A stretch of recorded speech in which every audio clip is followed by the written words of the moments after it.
In a sealed workshop in Prague, 400 years ago, a man heats a black mass inside a glass vessel shaped like an egg. He has kept the fire steady for 11 months. The substance has collapsed into ash, and he is watching the ash without moving, the way a person watches something he expects to change. He is not trying to make gold. This is the part that gets left out. For most of its history, alchemy has been treated as failed chemistry. Old men breathing mercury fumes in pursuit of treasure that was never going to come. And some of it was exactly that. But the ones who mattered, the ones who wrote in symbols and warned that the work could not be set down in plain words, were not describing a chemical process. They were describing what happens to a person. The fire, the dissolving, the blackening, the long wait, the stone at the end. These were 7 operations, and the material being transformed was never the metal in the glass. It was the one holding the glass. The 7 stages of alchemy were always about you. Not as a metaphor stretched over a chemistry lesson, but as the actual subject, hidden inside the only language that could carry it past the people who would have burned the books and the men who wrote them. What follows is a walk through those 7 operations in the order the work demands them. Read as a single transformation, the one that happens to a person who is taken apart and put back together by their own life. 7 stages. And the last one will turn around and tell you what the first one was really doing. The first operation is calcination. In the vessel, calcination is fire.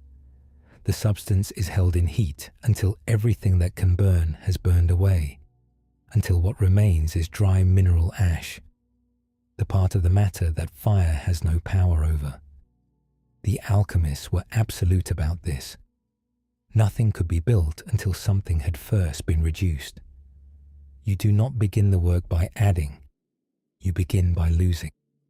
In a person, calcination is the burning down of the self that was assembled for other people. The image, the credentials, the careful arrangement of who you were supposed to be. The fire takes the parts of it that were never real, and it does not ask permission. It usually comes as a year that does not go the way it was arranged, a loss, a failure, a humiliation that strips the performance off and leaves the person standing in front of what they actually are. The trap of this stage is to read the fire as punishment, to spend the burning asking what you did to deserve it, when the burning is not a verdict at all. The fire was not against you. It was the first instruction.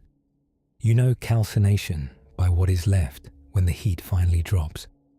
Not despair, but a strange dryness. The performance is gone, and you have not died. There is less of you, and the less is more honest. Most people meet this stage at least once and never name it. They call it a bad year. The alchemists called it the beginning. What comes after the ash is water. The second operation is dissolution. The ash that calcination left behind is taken and dissolved, poured into liquid until the structure breaks and the solid becomes a flood. In the laboratory, this was the return of everything the fire had dried out. In a person, it is the return of feeling. After the burning, the structures that held a life rigid are softened, and what was kept underneath comes up. The grief that was postponed, the fear that was managed, the parts of the self that were locked away because there was no room for them in the version that performed. Dissolution is the stage where a person feels too much and feels it all at once and cannot tell any more where the edges are. This is the flood the old texts hid behind the image of drowning, and the trap here is the opposite of the first one. In calcination, the danger was reading the fire as punishment. In dissolution, the danger is staying in the water, mistaking the dissolving for the destination, deciding that the breaking open is the whole truth, and there is nothing solid to come back to. Some people enter dissolution and never leave. They build an identity out of being broken. You know this stage by the way ordinary things move you for no reason, by feeling raw in a way you cannot explain to anyone who has not been here. It is not weakness. It is the matter becoming liquid enough to be reshaped. But liquid is not the goal. The work continues. The third operation is separation. When the dissolved matter settles, the alchemist separates what rose from what sank, the subtle from the gross, the part worth keeping from the residue that has to be discarded. After the fire and the flood, this is the first act of the new self that is deliberate. Calcination happened to you. Dissolution happened to you. Separation is the first thing you do. In a person, it is the slow, unglamorous work of telling apart what is actually yours from what was simply installed early and never questioned. The beliefs absorbed from a household before there were any filters, the fears that belonged to a parent, the definitions of success and safety and love that were handed over so young they felt like instinct. Separation is sitting with all of it after the flood and asking, one piece at a time, is this mine, or did I inherit it? The trap of separation is the knife that will not stop cutting. Discernment is a sharp tool, and it can turn cold. There are people who separate so thoroughly that they cut away everything, every attachment, every belief, every softness, and call the emptiness clarity. They mistake the act of separating for an end in itself, and they end up purified into nothing. The point of separation is not to be left with less. It is to be left with what is true, so that it can be joined to something. You know this stage by a quiet that is different from the dissolution. Not the rawness of feeling everything, but the stillness of beginning to know which feelings are reporting something real. The peace of putting down a fear and discovering it was never yours to carry. What separation divides, the next operation marries. The fourth operation is conjunction.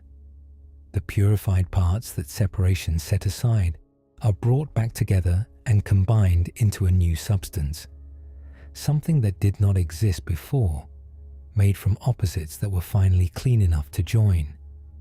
The alchemist drew it as a marriage, two figures becoming one, because that is exactly the weight of it. Conjunction is where a new self is actually formed. In a person, this is the stage where the pieces that survived the fire, the flood, and the knife come together into something coherent. The honesty from calcination, the depth from dissolution, the discernment from separation. They stop being separate wounds and start being one structure. For the first time since the work began, there is a self that holds. People around you may notice it before you do. Something has settled. The contradictions that used to tear in different directions are reconciled into a single grain. And here is the most dangerous trap in the entire work, because it does not feel like a trap. It feels like a rival. Conjunction produces such relief, such a sense of being whole after years of being torn, that almost everyone stops here. They mistake the new coherence for the end of the road. They have suffered enough. They have rebuilt. They are at peace. And so they set down the work, certain they have finished. But conjunction is the fourth stage. There are three more. And the alchemists were precise about this. The self that forms in conjunction is real, but it is not yet permanent. It is still soft. It can still come apart. The marriage has happened, but the gold has not. You know this stage by the temptation to stop, by the sentence that says, "This is enough. I have done the work." Most people who reach it never go further. They are not wrong to rest. They are wrong to believe resting is the same as finishing. The fifth operation is fermentation. In the vessel, fermentation is the introduction of something living, a ferment, a culture, into the matter. after which the substance appears to rot, to darken, to die a second time. And then, out of that rot, a new color rises. The old text called it the peacock's tail, a sudden play of colors across a surface that a moment ago looked dead. Fermentation is the stage where the work stops being something the alchemist does and becomes something that happens to the work from beyond it. In a person, this is the influx. The moment when the rebuilt, coherent self is touched by something it did not generate on its own. Call it grace, call it the unconscious breaking through, call it whatever your tradition calls the thing that arrives without being summoned. It is not earned by effort. It comes when the matter is finally clean enough to receive it. And it often comes wrapped in another small death. The coherent self of conjunction has to soften again, to rot a little, before the living thing can take. The trap of fermentation is to fall in love with the colors. The peacock's tail is the most beautiful thing in the work so far, and it is the most seductive. People taste this stage, the lights, the openings, the sense of being moved by something vast, and they spend the rest of their lives chasing the experience instead of finishing the work. They become collectors of openings. The colors were never the point. The colors were a sign that something living had entered. The point is what it grows into. You know this stage by a return of life that does not feel like your own doing, by meaning arriving where you did not put it. It is real. It is not the summit. The sixth operation is distillation. Distillation is the least dramatic stage and the one that separates the people who finish from the people who do not. The matter is heated until it rises as vapor, then cooled until it falls again as liquid, and then the whole thing is repeated, risen and condensed over and over, each pass leaving it more refined than the last. There is no new ingredient in distillation. There is only repetition. The same matter purified again and again and again. In a person, distillation is ordinary life after the opening. It is the work of taking the living thing that fermentation introduced and running it through the still of daily existence until it is clean.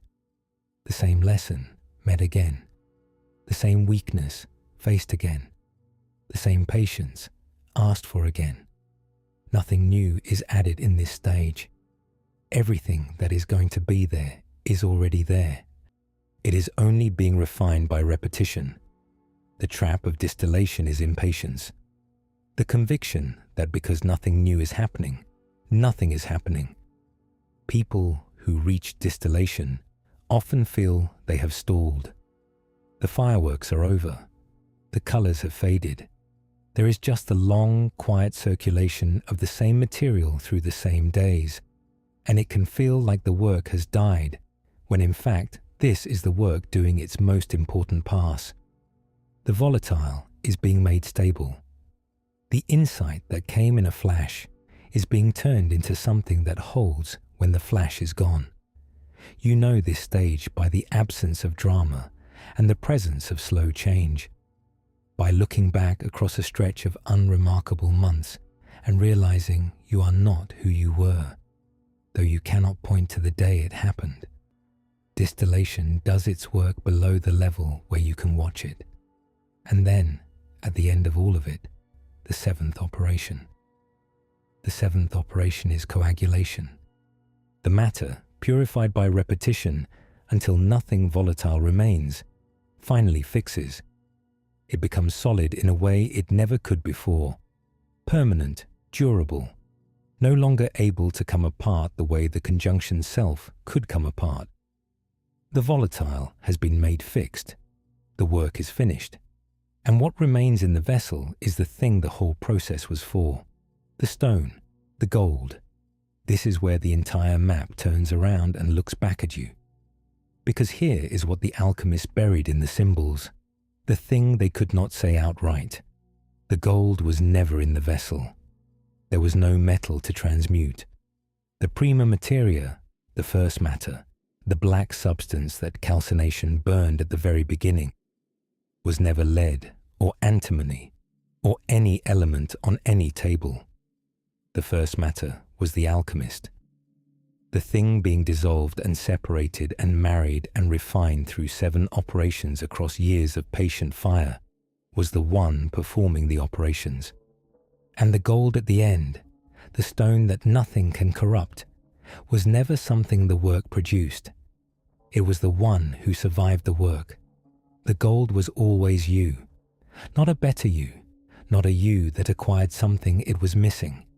The same you, with everything false burned off, everything postponed felt through, everything inherited separated out, everything true joined together, everything living received, and the whole thing made permanent by being lived again and again until it would not break. The 7 stages were never a recipe for changing metal into treasure. They were a description of the only transmutation that was ever real. A person taken down to ash, becoming incorruptible. This is why the work could not be spoken plainly, not because it was forbidden by a council or a church, though it was. It could not be spoken plainly because it cannot be done by being told. You cannot skip to coagulation. You cannot read about the fire and be spared it. Each operation has to be passed through in the body, in the years, in the actual losing and feeling and discerning and joining. The symbols were never hiding a secret formula. They were holding a place that only the work itself can fill. Most who begin never reach the stone. They mistake the fire for punishment and never enter. They drown in the water and call it depth. They cut everything away with the knife and call the emptiness peace. They rest in the marriage and call the 4th stage the 7th. They chase the colors of fermentation forever. They lose patience in the long quiet of distillation and step away one pass too soon. Every stage has its own exit, and every exit feels from the inside like a reasonable place to stop. But the ones who finish all say a version of the same thing, that at the end, the treasure they found was the one they had set out to look for somewhere else, that the gold they spent their lives trying to make was the thing doing the making. The vessel was never glass. The vessel was a life, and the substance that came out of it, fixed and clean and finally whole, was the one who walked in and submitted to the fire. So the only honest question the work leaves is not how to begin. Calcination, if you have lived at all, has already begun without your consent. The only question is which operation you are standing in right now, and whether you will mistake it, as nearly everyone does, for the end.